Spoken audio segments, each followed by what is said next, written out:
Pronto, então só voltar aqui para ficar registrado. Então, com base no experimento A, a gente consegue dizer, desculpem, com base no experimento feito aqui embaixo com as bolinhas, a gente consegue identificar que a água é mais densa porque a bolinha flutua e o álcool é menos denso porque a bolinha afunda.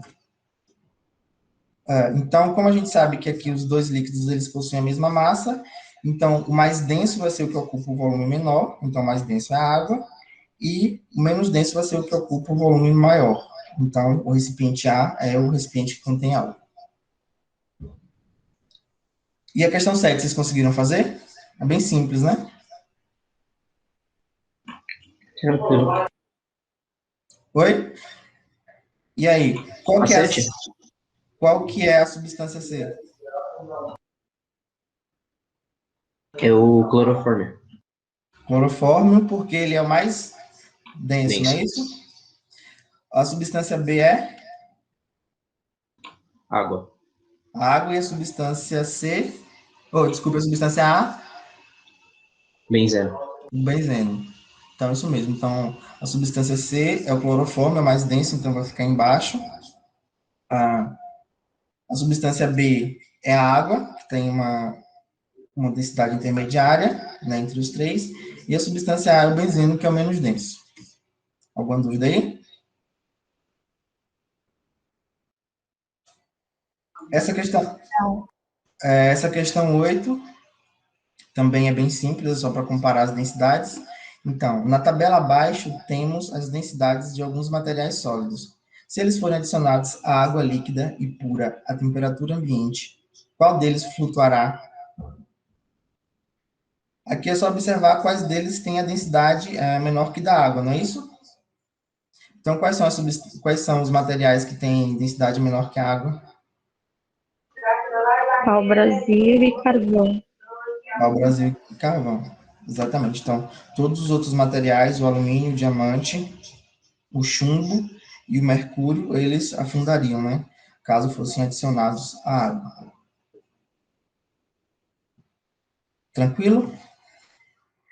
A próxima e última questão da aula anterior diz que, para identificar três líquidos de densidades 0,8, 1,0 e 1,2 gramas por centímetro cúbico, o analista dispõe de uma pequena bola de densidade 1. Conforme as posições das bolas apresentadas no desenho a seguir, podemos afirmar que... Qual foi a alternativa que vocês marcaram? Eu coloquei D. D? Ah. Marquei A. Mais alguém? Então, vamos lá. As substâncias dos três tubos são 0,8, 1 e 2. E eu não sei qual substância está em cada tubo. Então, a gente tem que, para identificar qual substância está em cada tubo, a gente utilizou uma bola com densidade igual a 1. Então, o tubo em que a densidade é igual a 0,8, o que vai acontecer com a bola que tem densidade 1? Ela vai ficar acima? No fundo. Ela vai flutuar ou ela para A baixo bola, de 1? a bola tem densidade 1, correto? Uhum. E o líquido tem densidade 0,8. Logo, a densidade do líquido é menor que da bola, correto? Sim, sim. Se a densidade do líquido é menor que a bola, então a bola vai... Afundar. A bola vai afundar. Então, no recipiente 1 é o líquido 0,8, porque vocês observam que a bola afundou. Então, logo, a densidade do líquido é menor do que a densidade da bola. No recipiente 2, observe como é que a bola ficou. A bola nem flutuou, nem afundou. Pode explicar. Pode falar. Explicar novamente? Então, se o objeto tiver densidade menor, se o objeto tiver a densidade menor do que o do líquido, ele flutua. Se ele tiver a densidade maior, ele afunda. Isso, exatamente. A questão anterior é bem simples. Então, só voltando aqui, só para recapitular, caso alguém tenha, para ajudar a compreender, né, a questão, a próxima questão. Então, nesse caso aqui, a gente tem água líquida, né, dessa questão aqui, e a densidade da água é 1. Então, nesse caso aqui, todas as substâncias que vão afundar é quem tem densidade menor que a densidade da água, que nesse caso é o pau-brasil, 0,4, e o carvão, que é 0,5, né, que é menor do que 1. Então, somente esses vão flutuar. Ok? Então, aqui, como a Ok, densidade... professor, obrigada. Por nada. Então, aqui, como a densidade do tubo 1, como a bola afundou, então a densidade da bola é maior do que a do líquido. No tubo 2, a bola não afundou e nem flutuou, ela ficou em equilíbrio com o líquido. Então, a gente pode afirmar que a densidade da bola, que é 1, é igual à densidade do líquido. Então, o líquido 2 é quem tem a densidade 1. Ok? E no recipiente 3, a bola flutuou. Então, a densidade do líquido é maior que da bola. Então, o líquido 3 é o líquido que tem a densidade 1,2. Então, a alternativa é a letra A. Alguém que respondeu a letra D, colocou exatamente ao contrário. Você entendeu? Agora, Vitória?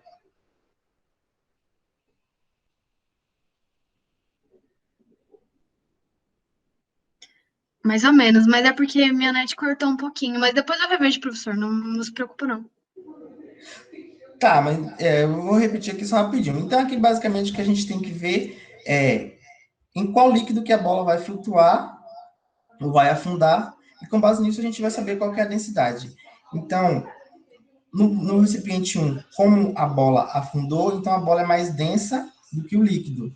Então, a densidade do líquido é menor, que é 0,8, já que a densidade da bola é 1.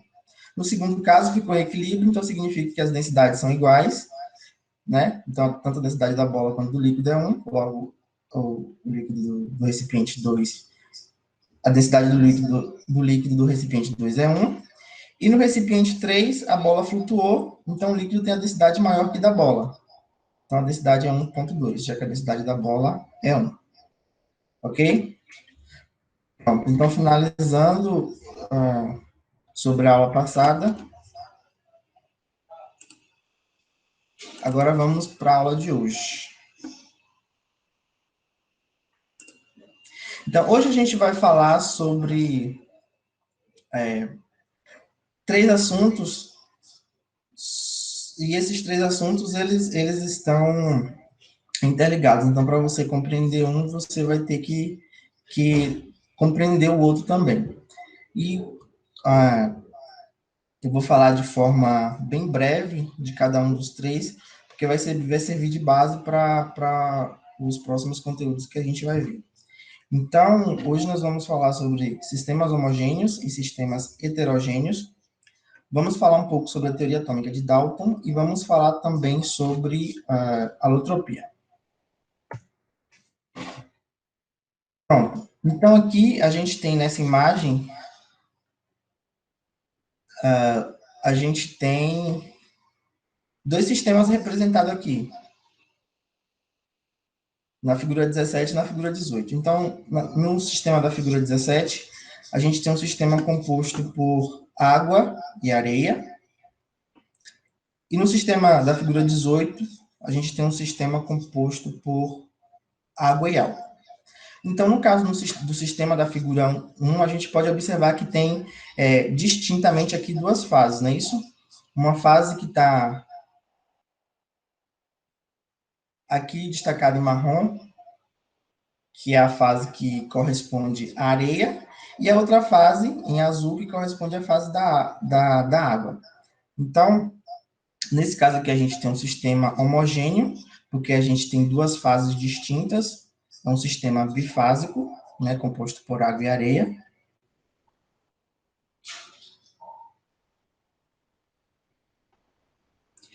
E aqui a gente tem, na figura 2, um sistema composto por água e álcool. Nesse caso aqui, é um sistema monofásico, uma única fase. Então, aqui a gente tem um sistema homogêneo. Sim, Dalila, sistemas heterogêneos aqui não se misturam, e sistemas homogêneos se misturam. Então,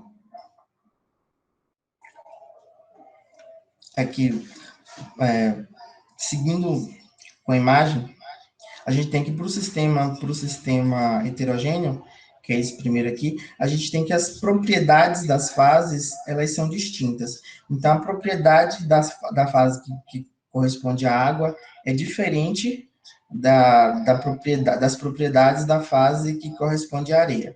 Então, por exemplo, características como densidade, índice de refração, ponto de difusão e ponto de ebulição e calor específicos são diferentes para cada fase, né? Já para um sistema homogêneo, que é da figura ao lado, as propriedades de todo o sistema é a mesma.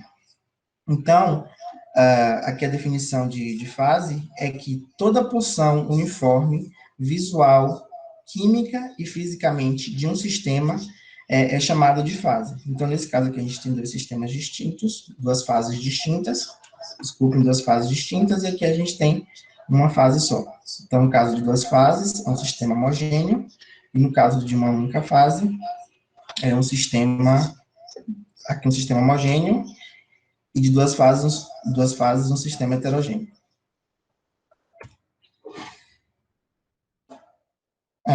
Como eu tinha falado, então, duas fases, sistema heterogêneo, e uma fase, sistema homogêneo. Então, aqui só para reforçar ainda mais, então, o sistema, quando ele possui uma fase, é um sistema homogêneo ou monofásico, e o sistema, quando ele apresenta duas ou mais fases, então, ele pode ser um sistema heterogêneo, ou também pode ser chamado de bifásico, trifásico ou polifásico, né? Então, vai depender do número de fases que esse sistema possui. Então, nesse caso aqui, a gente tem um exemplo de um sistema que é bifásico, apesar de em ambas as fases ser água, ser a mesma substância, mas aqui a gente tem água no estado sólido, que é o gelo, e água líquida. Então, nesse caso aqui, a gente também tem um sistema bifásico, que a gente pode observar a presença de duas fases distintas, apesar de ser da mesma substância. Então, aqui a gente tem algumas regras, né, que ajudam a determinar se o sistema ele é homogêneo ou se ele é heterogêneo. Então, o primeiro ponto a se atentar é que toda mistura de gases ela é homogênea. É fácil da gente compreender isso, né? Porque uma mistura gasosa, você não vai conseguir identificar visualmente a separação de gases, né? Até porque eles vão estar distribuídos uniformemente, né? Visualmente vai ser a mesma coisa, você não vai conseguir observar nenhuma diferença de fase no sistema que é composto por uma mistura gasosa.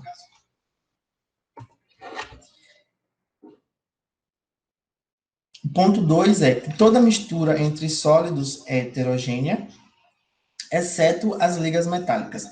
Então, aqui a gente tem o exemplo do sal e do açúcar. Se a gente, apesar dessas duas substâncias no estado sólido, elas serem muito parecidas, quando a gente mistura essas duas substâncias no estado sólido, elas constituem uma mistura heterogênea. Então, toda mistura entre sólidos é uma mistura heterogênea, a exceção está justamente para as ligas metálicas. As ligas metálicas, elas, apesar de serem uma mistura... Está dando eco. Tá, peraí, vou ver o que eu consigo fazer aqui. É porque eu preciso ficar vendo o chat, daí eu preciso ficar com o celular também. Melhorou um pouco ou ainda continua dando eco? Ô, professor, tenta silenciar o seu celular. Acho que dá certo. Então, ele tá silenciado, só que ele não, do celular eu não consigo tirar todo o volume da, da chamada. Deixa eu ver aqui. Tá dando eco ainda? Melhorou? Pra mim, sim. Tá melhor. Tá, eu vou continuar. Aí, se continuar dando eco, vocês me avisem que aí eu vou ter que sair da chamada do celular. E aí, qualquer dúvida que vocês tiverem, vocês pedem para olhar no chat ou então vocês ligam o microfone. Ok? Então, vamos lá, continuando. Então, toda mistura entre sólidos é heterogênea, a exceção são para as ligas metálicas. Então, se você misturar sal e açúcar no estado sólido, apesar delas serem duas substâncias semelhantes visualmente, vai constituir uma mistura heterogênea. E aí a exceção para misturas sólidas, mistura de substâncias no estado sólido, que compõem um sistema homogêneo, são as ligas. Então, as ligas, elas mesmo sendo misturas, né, de materiais no estado sólido, elas são misturas homogêneas. E aqui a gente tem alguns exemplos de ligas. Então, ligas, se vocês não lembram, são misturas, né, de metais. Então, por exemplo, a gente tem a liga de bronze, que é uma mistura composta por cobre e estanho. Temos também o ouro 18 quilates, que é uma mistura de ouro e cobre juntamente com prata. E também temos o latão, que é uma mistura dos metais cobre e zinco. Então, aqui essa é a exceção para as misturas de estado sólido. Então, somente as ligas, mesmo sendo misturas de sólidos, elas são homogêneas. O restante, todas as outras misturas de sólidos, são misturas heterogêneas. Aqui no tópico 3, né, que misturas entre líquidos, elas podem ser homogêneas ou heterogêneas. Então, basicamente, o que vai definir se uma mistura entre líquidos é homogênea ou heterogênea é a presença ou ausência de fases. Então, por exemplo, nesse caso aqui a gente tem uma mistura de água com álcool, de água com álcool, e essas duas substâncias, elas se misturam. Então, a gente não observa a diferença de fase. Já no segundo caso, a gente tem a mistura de duas substâncias e elas não se misturam, né? É uma mistura que não se mistura. Então, aqui a gente observa a diferença de fases. E por que que em alguns casos a gente observa a diferença de fases e outros não observa? Tem a ver também com a polaridade das substâncias, né? Por exemplo, aqui no primeiro sistema, que é água com álcool, são duas substâncias polares. Então, elas interagem entre si, elas se misturam. Justamente bifásico, o conceito de bifásico é justamente você observar duas fases. É a presença de duas fases.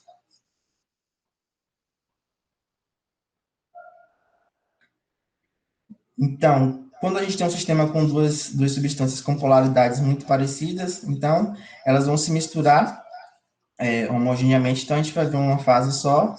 Daí, essa mistura de líquidos vai ser uma mistura homogênea. Já quando as polaridades forem bem diferentes, bem distintas, por exemplo, uma muito polar e outra muito apolar, aí a gente vai observar duas fases, né, vai ser um sistema bifásico e, portanto, um sistema heterogêneo. Pronto.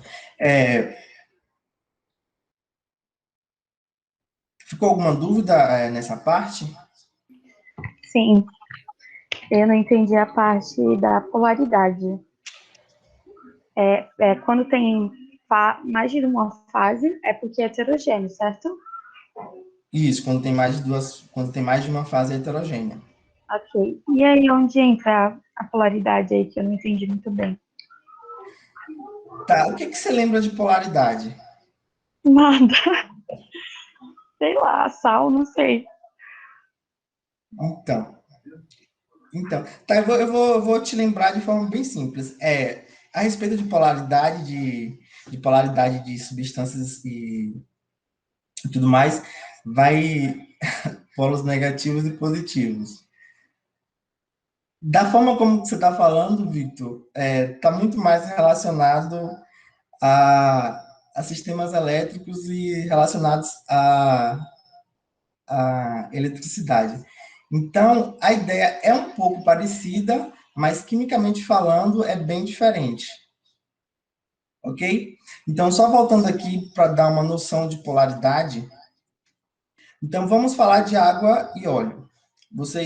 Todos vocês sabem, vocês já ouviu ou já fizeram isso em algum momento.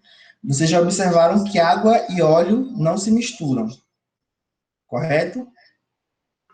Correto. Água e óleo não se misturam porque são substâncias com polaridades diferentes. Eu acho que eu lembrei sobre afinidade, né? Alguma coisa do tipo. Isso, Lembrei. isso, Nossa, nada a ver isso, com isso. isso. Lembrei, professor. Pronto. Aí a água é uma substância polar e o óleo, ele é composto por substâncias apolares. Por isso que eles não se misturam. Daí o conceito de polaridade tem a ver, de forma mais específica e detalhada, tem a ver com as ligações químicas. Então, vocês lembram que nas ligações químicas a gente tem elétrons, né, que faz parte das ligações. Vocês lembram disso? Sim. Então, a gente tem os elétrons que fazem parte das ligações. A gente tem os elétrons e daí a gente tem os átomos, correto? Que aí os átomos estão ligados uns aos outros, formando as ligações químicas, e dentro das ligações químicas tem os elétrons. Sim. Correto? Aí, de onde é que vem a polaridade? Porque os átomos, eles são diferentes e eles têm propriedades diferentes. Então, tem alguns átomos que eles atraem os elétrons para mais próximo dele e deixa mais distante do outro átomo, que é um átomo de um outro elemento. Entendeu? Sim, entendi. Então, quando esse elétron, digamos assim, eu estou falando de forma bem grosseira, mas vocês vão ver isso em aulas de forma mais detalhada. Eu vou falar de forma bem grosseira. Então, digamos assim, se o elétron ele está no meio da ligação da molécula, então essa substância é apolar porque ele não está nem muito perto de um e nem muito perto de outro. Então, como a energia, digamos assim, está igualmente distribuída, essa substância é apolar. Agora, quando o elétron está mais próximo de um átomo do que de outro, em uma ligação, aí geralmente a gente tem os compostos polares. Justamente porque o elétron está mais próximo de um átomo ou de outro. Isso é falando de forma bem grosseira, mas a ideia é essa.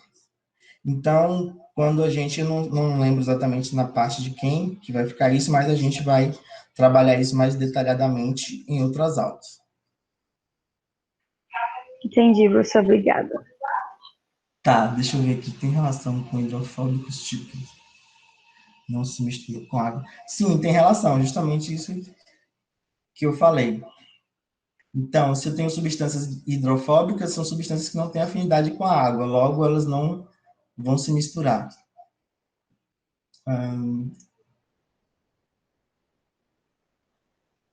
Não, Vitória, não é a quantidade de elétrons no elemento. E o que é esse líquido verde? Ah, tá. Bom, eu de fato não sei o que é esse líquido verde, mas talvez isso pode ser óleo contendo algum corante somente para ficar mais destacada a diferença de fases, entendeu? Então pode ser óleo com algum corante ou pode ser qualquer outra substância. Azeite de oliva, pode ser azeite também, né? Só que acho que está muito verde para ser azeite. Ok? Ficou mais claro? Mas quanto à polaridade, não se preocupem tanto agora, porque isso é assunto de outras aulas.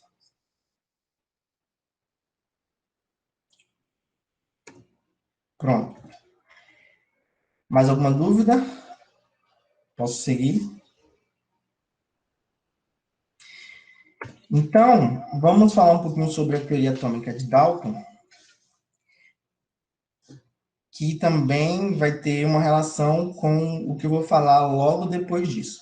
Então, só para a gente entender um pouco, os primeiros estudos atomísticos, né, que surgiram, um dos primeiros e que trouxe muitas contribuições foi a teoria atômica de Dalton. Hoje a gente sabe que muito do que ele falou hoje não faz mais sentido, mas para a gente começar a entender algumas coisas, vale a pena a gente entender como foi que tudo começou, né? Então, segundo a teoria atômica de Dalton, tudo é formado por átomos. Os átomos iguais possuem propriedades iguais, inclusive sua massa. E átomos diferentes, eles possuem propriedades diferentes, inclusive a massa desses átomos. E o átomo, ele pode se combinar entre si, formando estruturas quimicamente estáveis. Ok? Então, segundo a teoria de Dalton, os átomos, eles poderiam ser representados como pequenas esferas, né? Inicialmente, a gente pode verificar como que os átomos, eles eram representados. Então, aqui no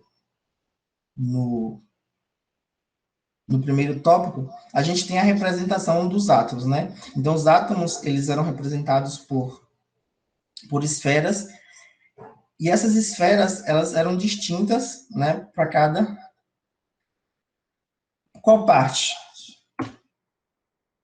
Olha. Qual parte? Já que na teoria atômica ou ainda algo De anterior? Dalton. Tá.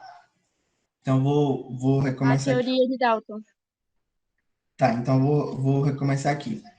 Então, a teoria atômica de Dalton, ele diz que tudo é formado por átomos. Então, os átomos iguais, eles possuem propriedades iguais, inclusive sua massa. Então, átomos de um mesmo elemento químico, obrigatoriamente, todos os átomos precisam ter suas propriedades iguais, e a massa desses átomos também, para um mesmo elemento químico, precisa ser igual. Os átomos diferentes, eles possuem propriedades diferentes, então, átomos de diferentes elementos químicos possuem propriedades diferentes, inclusive a massa. Então, por exemplo, o átomo de boro vai ser diferente do átomo de nitrogênio, vai ter propriedades diferentes, vai ter a massa diferente. E átomos podem se combinar entre si, formando estruturas químicas estáveis.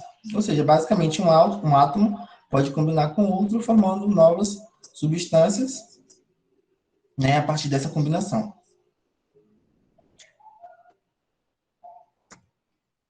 Pronto. Então, segundo a teoria atômica de Dalton, os átomos, eles poderiam ser pequenas esferas, né, e para isso podemos estudá-los inicialmente dessa seguinte maneira aqui. Então, no primeiro tópico, a gente tem a representação esférica para cada átomo. Então, inicialmente, o Dalton, ele representou os átomos dessa forma. Então, todos os átomos eram representados por uma esfera, só que essas esferas, elas tinham distinção uma das outras, né? Até porque os átomos são diferentes. Então, por exemplo, para o hidrogênio, é uma esfera com X, para o oxigênio era uma esfera com um ponto no meio, para o carbono, uma esfera meio preenchida, e para o nitrogênio, é uma esfera totalmente preenchida. Então, essa era uma das formas de representar os diferentes átomos. Então, no segundo ponto, a gente tem a representação para substâncias simples. Então, aqui no ponto 2, a gente já não tem mais átomos isolados, a gente tem substâncias simples, né? Que é a união de dois átomos iguais.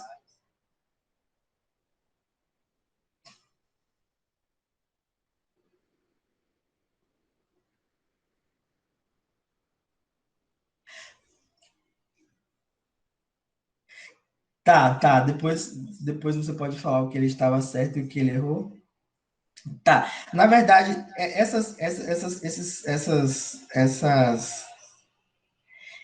isso daqui que ele pontuou, isso aqui está completamente certo. Um dos principais, não. O principal erro de Dalton foi ele dizer que o átomo era indivisível, quando, na verdade, o átomo ele não é indivisível. Então, esse é a principal falha do modelo da teoria atômica de Dalton. Mas todos esses tópicos aqui foram os tópicos que ele acertou e que, de fato, contribuiu para compreender as propriedades da matéria. Ô, professor, Oi. cada modelo atômico que veio surgindo depois, foram corrigindo o outro até a gente chegar no modelo que a gente usa hoje. Isso. Só para ficar claro aqui, já que você está com dúvida, essa aqui não é uma aula sobre modelos atômicos, beleza? Isso aqui, eu estou falando disso aqui somente porque a gente vai precisar disso para compreender um outro assunto, mas essa aula aqui não é aula de modelos atômicos. Ah, tá bom, professor. Tranquilo? Mas qualquer dúvida podem perguntar, não tem problema também. É só para vocês compreenderem que a aula de modelos atômicos vai ser mais completa, então vai ser falado sobre todos os modelos que foram sendo postulados ao longo do tempo. Tá bom, professor, obrigado. Eu não entendi essas bolinhas, Beatriz. Então, inicialmente, o Dalton, ele utilizou bolinhas para representar os diferentes átomos. Então, as bolinhas são diferentes porque justamente os átomos são diferentes. Entendeu? Agora, por exemplo, por que uma bolinha com X em vez de ser uma bolinha com quadrado, isso não faz diferença. A questão é simplesmente, para o hidrogênio precisa ser uma bolinha de uma... digamos, precisa ser uma bolinha... Para o hidrogênio precisa ser uma bolinha diferente da bolinha do oxigênio, entendeu? Para entender que são átomos diferentes.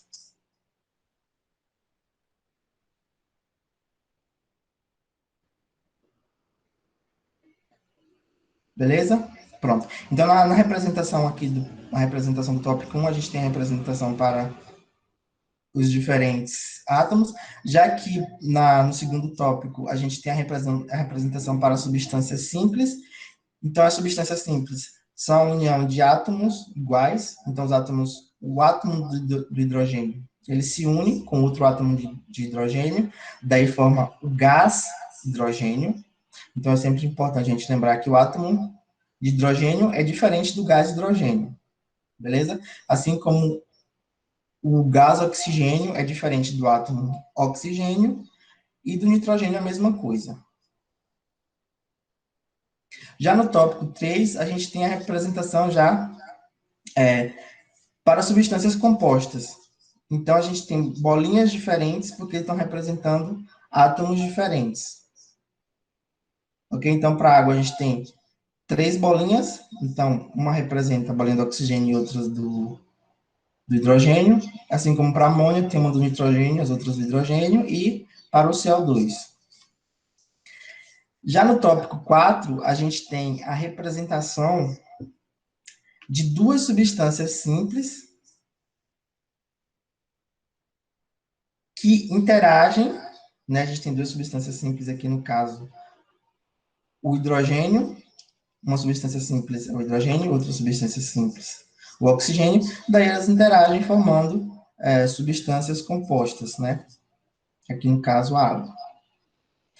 Vocês...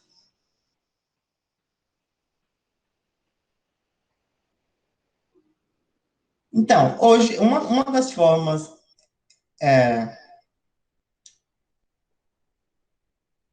Peraí, deixa eu ver como eu vou organizar aqui para te falar.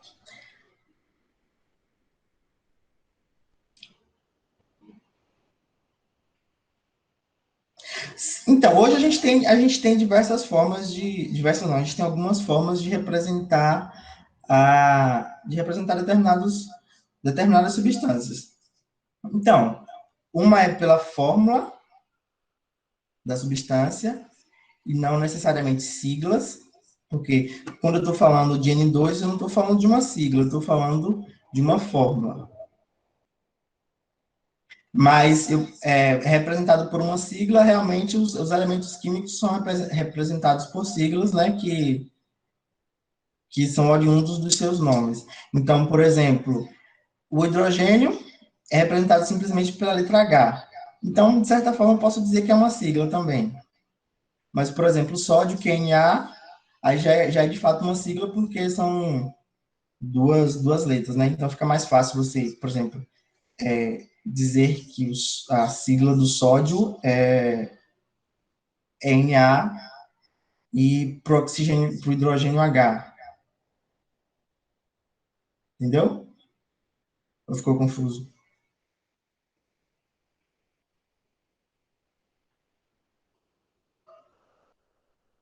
Ô, professora, mas naquela época já se sabia os nomes dos elementos ou era só as bolinhas mesmo? Cara, na época de Dalton já sabia. Já Já, já sabia. tinha. Já sabia os nomes, mas se eu não estiver enganado, eu acho que essa representação de, por exemplo, representar por uma letra ainda não. Eu não tenho certeza, mas eu acho que não era bem estabelecida ainda, entendeu? Entendi.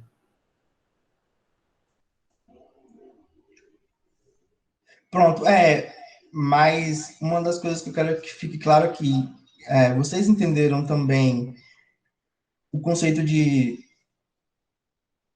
substância simples e substância composta?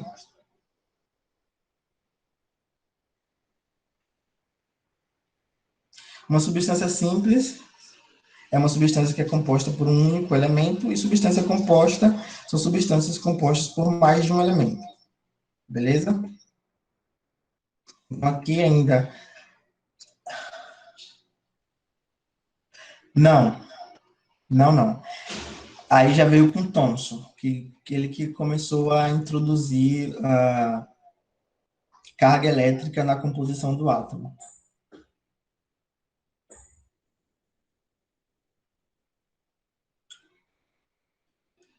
Ô, professor, qual que é a diferença da representação, por exemplo, né? Representação de Dalton para átomos, como está ali, e a representação do modelo atômico, também do Dalton. Tá. Nesse caso, sabe, eu vou te dizer que é basicamente a mesma coisa, sabe por quê? Porque ele simplesmente dizia que o átomo, eles eram como pequenas esferas. Então, basicamente, a representação do modelo atômico de Dalton é que o átomo é uma esfera. Simples assim. É só uma forma mais organizada, digamos assim. Isso. Ah, beleza.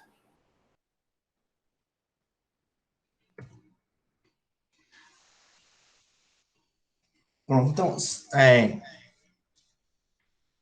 para resumir um pouco mais do que eu já falei, então, as substâncias puras é só uma substância, só um tipo de substância. Já as misturas, a gente tem dois ou mais tipos de substâncias. Já uma substância simples, ela é composta por um só tipo de átomo. Já as substâncias compostas, elas são formadas por dois ou mais tipos de átomos. E com relação aos sistemas, a gente tem os sistemas homogêneos, que é quando tem uma só fase, e sistemas heterogêneos, quando a gente tem duas ou mais fases. O professor, a composta é independente se o átomo é igual ou diferente, né? De novo? Professor, Calma aí. Calma. Quem falou primeiro? Eu, Sim, você perguntou o quê? que a composta é independente se são dois átomos iguais ou diferentes, né? Não, a composta obrigatoriamente precisa ser átomos diferentes. Aí precisa. Ah, Quando é simples, é só um tipo de átomo. Aí pode ser três átomos, desde que sejam o mesmo, aí é simples. Agora, já a composta pode ter só dois átomos, mas precisa ser obrigatoriamente de átomos diferentes. fechou, era isso, obrigado. Quem foi que ia perguntar? A outra pessoa? professor, Oi? é, sobre puras e misturas. Tá me ouvindo legal? Tô sim. Você tá me ouvindo legal? Sim, tô ouvindo, pode falar. Sobre substâncias puras e misturas. A pura seria tipo só oxigênio e a mistura, tipo a mistura de oxigênio com hidrogênio? É tipo isso? Isso, mas aí lembra que aí a gente está falando de substâncias. Então, gás oxigênio misturado com gás hidrogênio, eu vou ter uma substância, eu vou ter uma mistura, e não uma substância pura.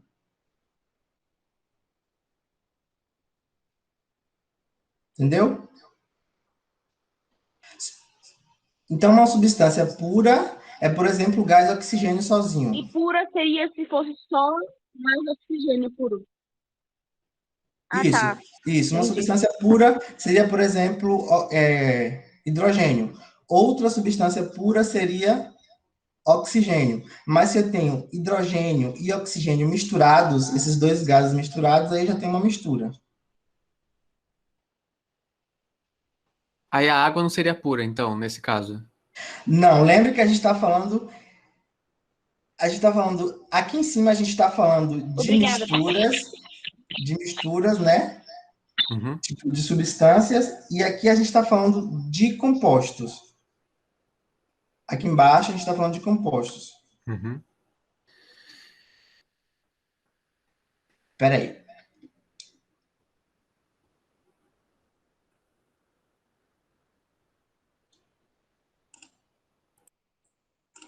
Ah, não, eu fechei aqui.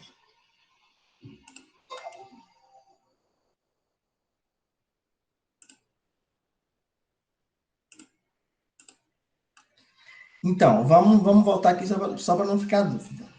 Aqui embaixo, prestem atenção, aqui embaixo a gente está falando de substâncias simples e substâncias compostas. Então, aqui embaixo, eu não tô falando de misturas de substâncias, estou falando aqui somente da substância isoladamente. Então, uma substância simples é só que possui um tipo só de átomo. Então, por exemplo, o hidrogênio é uma substância simples. Já uma substância composta é uma substância que possui dois ou mais tipos de átomos. Então, por exemplo, a água, que são a gente tem dois átomos diferentes, né? Dois tipos de átomos, hidrogênio e oxigênio. A amônia também, que tem hidrogênio e nitrogênio. Então, isso é uma substância composta. Já uma substância pura é quando a gente tem um tipo só de substância. Então, uma substância pura pode ser uma substância simples ou uma substância composta. Vocês compreendem?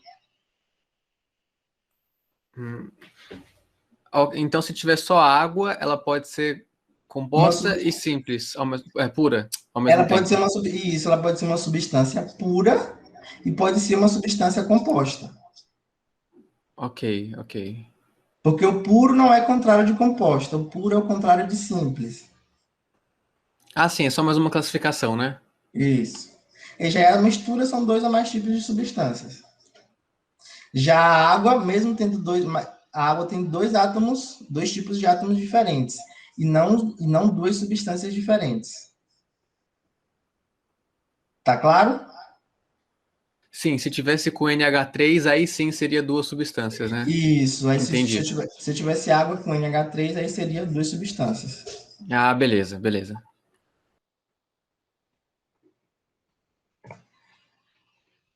Pronto. Então aqui fica só um lembrete, né? Será que é possível que uma substância pura constitua um sistema heterogêneo? Então a resposta é sim, né? O caso de substâncias em mudança de estado físico. Como já foi exemplificado antes, a água com gelo, apesar de água e gelo ter a mesma composição química, mas eles estão em estados físicos diferentes. Então, nesse caso aqui, a gente tem a mesma substância formando um sistema bifásico, um sistema heterogêneo. Pronto. Depois que eu falei de tudo isso, eu vou falar um pouco para vocês sobre alotropia. Aí agora eu espero que vocês entendam por que a gente falou, por que eu falei dos outros conteúdos antes e deixei esse daqui por último. Né? Porque a alotropia tem a ver com o que eu expliquei anteriormente. Então, a alotropia é a propriedade que certos elementos têm de formar substâncias simples diferentes entre si. Então, qual que é o conceito de substância simples? Vocês lembram?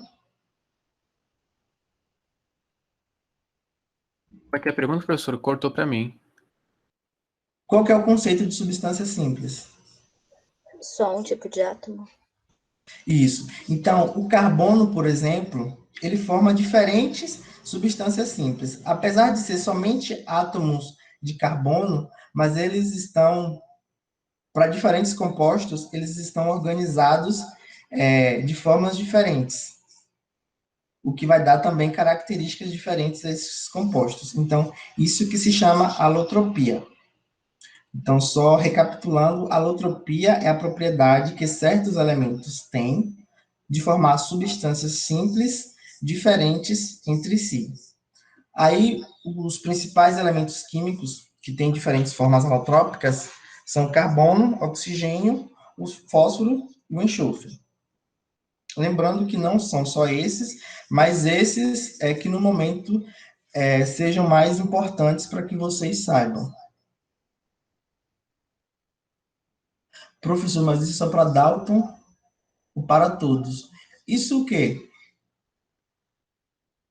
Eu acho que é sobre a alotropia que ela está falando. Não, ela falou aqui que é sobre substâncias puras e misturas. Não, isso daí não é um conceito relacionado ao... Não são classificações relacionadas ao modelo atômico de Dalton, à teoria atômica de Dalton. É universal, né? Isso é uma coisa, uma classificação, né, que a química faz das substâncias e que é utilizado sempre. Isso não é uma classificação imposta pela teoria atômica de Dalton, não.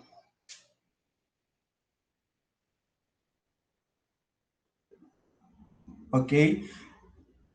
Então, voltando para a alotropia, então vamos agora ver um pouco dos alótropos de cada elemento químico desse. Então, uma das formas alotrópicas do carbono é o grafite, que vocês conhecem. O grafite ele apresenta uma geometria de hexágonos consecutivos lamilares.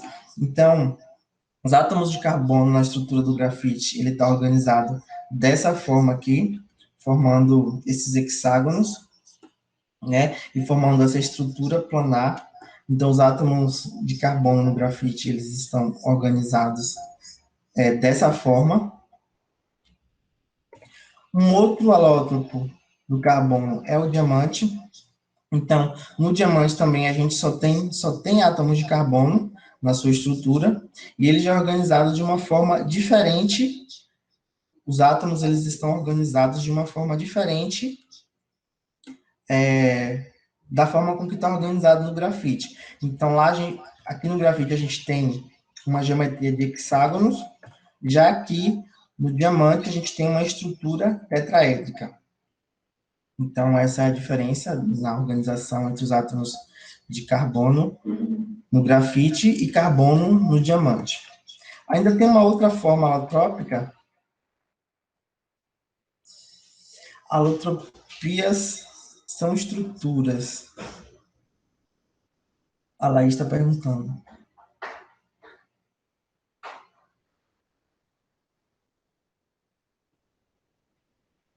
Alotropia não é...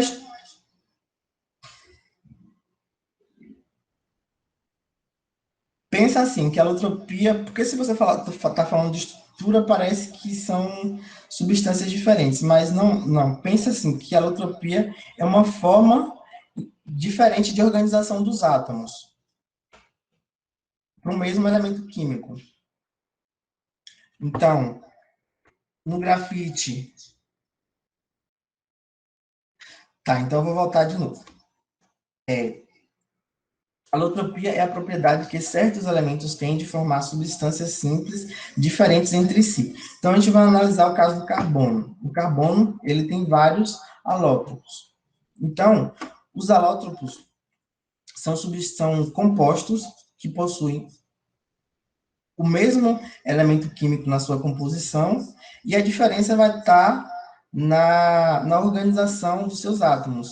Vai estar como esses átomos estão ligados entre si, e a estrutura que esses átomos formam. Então, para o grafite, a forma como os átomos estão organizados apresenta uma geometria de hexágonos. Vocês não precisam se preocupar com com os nomes de geometria, qualquer tipo de geometria. O que vocês precisam lembrar nesse momento é que são formas de organização espacial dos átomos diferentes. Então, no grafite, os átomos de carbono estão organizados de uma forma, que é essa forma aqui, mais planar. Já no diamante, os átomos de carbono estão organizados de uma forma tetraédrica. Já é uma outra estrutura. Então, aqui, observem que isso aqui é uma estrutura plana, então só tem duas dimensões, altura e largura. Já no grafite, já no diamante é uma estrutura tridimensional. Além de altura e largura, tem também profundidade na estrutura. Ok? Professor, a gente poderia falar, então, que a alotropia seria que os elementos conseguem alterar a sua estrutura molecular de uma forma diferente, e com isso a gente consegue moldar eles para fazer outras coisas, como o grafite, por exemplo? Isso, pode pensar dessa forma. Beleza. Sim, aí, então, falando dos alótropos, o grafite e o diamante são... Eita, nosso horário já deu, né?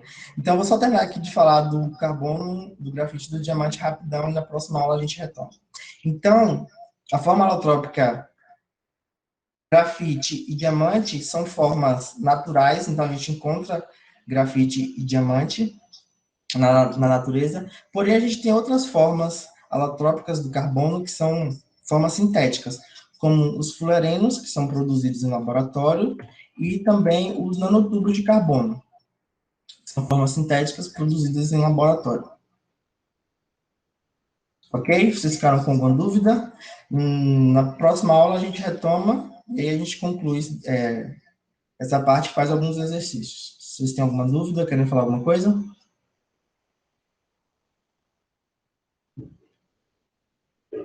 Acho que não, professor. Obrigado pela aula. Valeu. Então, na próxima aula a gente retoma daqui, e aí eu falo um pouquinho sobre os fluorenos e os nanotubos. Então, por hoje é só. O tempo passa muito rápido, e na próxima semana a gente conversa. Pela aula. Boa noite. Obrigado, Tchau, tchau. professor. Boa noite, bom descanso. Para vocês também, eu que agradeço pela participação.